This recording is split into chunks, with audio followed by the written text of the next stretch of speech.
हाय बच्चों, तो कैसे हैं आप लोग, है ना। ये अपडेट क्लास 12th वालों के लिए है। आपका फिजिक्स का चैप्टर इलेक्ट्रोमैग्नेटिक वेव चैप्टर है।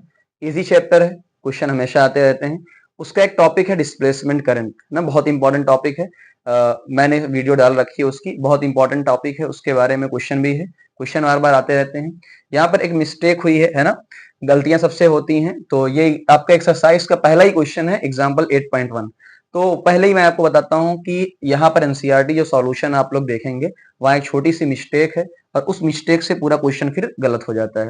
ये बहुत सारे आप जहां से पढ़ते होंगे वहां पर भी आपको ऑब्जर्व करना है, क्या वहां पर भी वहां मिस्टेक है। मुझे बहुत सारे जगहों पर मिस्टेक लगी, तो मैं एक सिंपल सी चीजें आपको बताने जा रहा हूँ। देखो, क्वेश्चन पूरा दिया हुआ है, थंबनेल पे आपको दिख जाएगा, और एक्सरसाइज में आप मैच कर सकते हैं।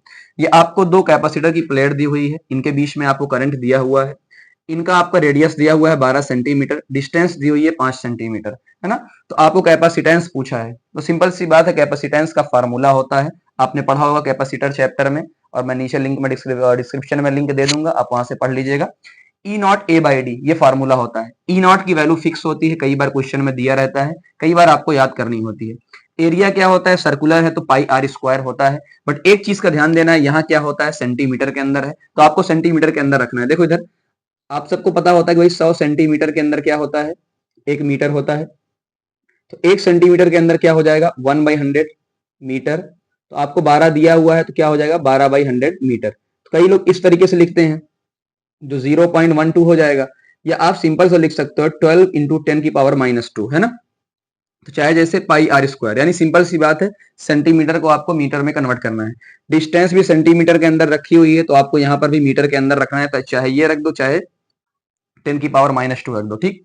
आप जब इसको सॉल्व करोगे, पूरा का पूरा सॉल्व करोगे, इस पूरे को मल्टीप्लाई करके, तो आपकी वैल्यू आएगी 8.0032 इंटू 10⁻²। ये आंसर आपका सही है। मिस्टेक क्या हुई है, कई लोगों ने यहाँ पर मिस्टेक कर दी है, और जो बाद में आंसर, यहाँ तक तो एनसीईआरटी ने भी सही लिखा है, उसके बाद वहां से भी मिस्टेक आपकी है, सॉल्यूशन में जाके देखोगे तो वहां सीधे आ गया 80। अच्छा, ये -12 को हम पीको बोल सकते हैं ना, पीको बोलेंगे तो भी ठीक। कई बार ये दे, पीको का मतलब क्या होता है, -12। तो एक मिस्टेक ये है, पहली मिस्टेक ना। दूसरी, rate of change of potential difference. तो आपको मैंने कंडक्शन करंट का एक फार्मूला, सिंपल सी बात है, पढ़ाया गया था, I = C dV/dt। तो ये dV/dt जो होता है वही क्या है, देखो, रेट का मतलब क्या होता है, 1/dt या 1/t, टाइम के रेस्पेक्ट में पोटेंशियल डिफरेंस निकाल लो। तो C को क्या कर दोगे, इधर डिवाइड कर दोगे, I/C। I की वैल्यू रखा हमने, C की वैल्यू रखा, ठीक है ना। मैंने अप्रॉक्स में 8 ले लिया है फिलहाल। तो ये -12 ऊपर जाएगा तो +12 बन जाएगा, और आप इसको डिवाइड करोगे तो 0.187 आएगा, है ना।